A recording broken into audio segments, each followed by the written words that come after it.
Okay, here we go. Fox News alert. The IRS official in charge of enforcing Obamacare and the 47 new measures and taxes that come with the new health care law.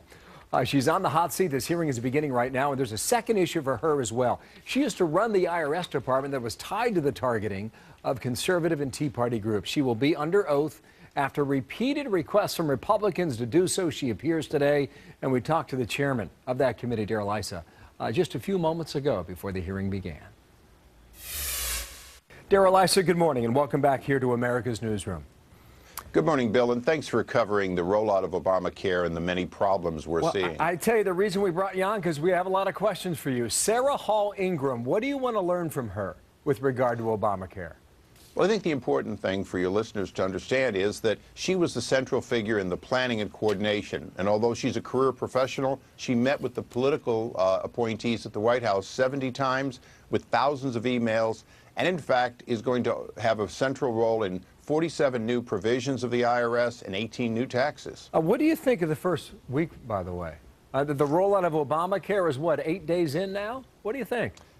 You know, when Jay Leno talks about how bad it is, obviously it's hit the mainstream. This is something where they weren't ready, they didn't plan properly, and they're claiming that the inability to get information on the internet is a sign of success. If that's a sign of success, I'd hate to see what failure is. But how do you think she'll explain this then?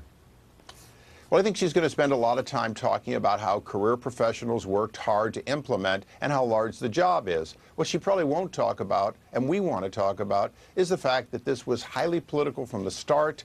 Most of their conversations appeared to be how do they control, how do they tax, and how do they decide who wins and who loses.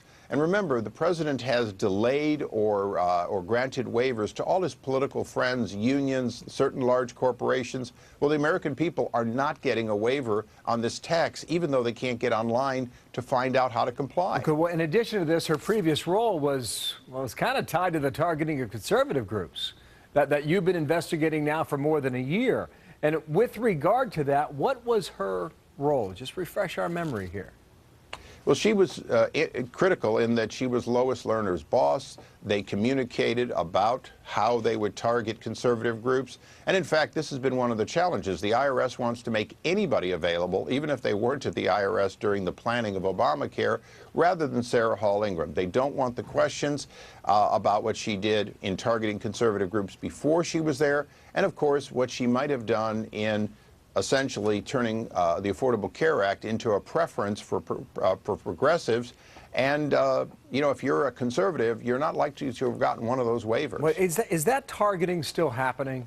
And if so, can you prove it? Well, we can certainly prove that, going back to the other, that the 501c4s, these conservative groups often called Tea Party groups, the majority of them still haven't been granted or denied their application. Well, no such treatment was done for liberal groups. So, yes, the targeting continues because they continue to simply deny justice. And the old expression that justice denied is justice, or justice delayed is justice denied, in this case applies, because until you get an approval or a rejection, there's nothing you can do. Yeah. While this is all happening, you know, the eyes of the country are in Washington, D.C. with this partial shutdown. How do you see that ending?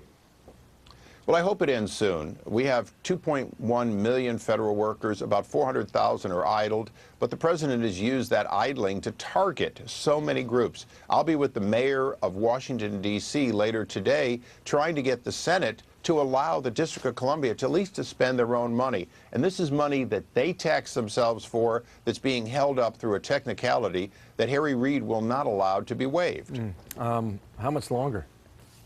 I'm hoping I'm sure you've thought about it. I mean, are Republicans united? You know, what is your sense of that?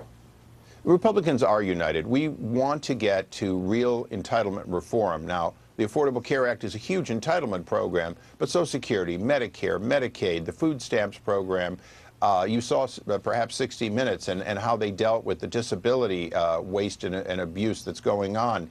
We need to get a handle on that, or the American taxpayer is going to find themselves paying for more and more idle people, and people are being incentivized not to go to work.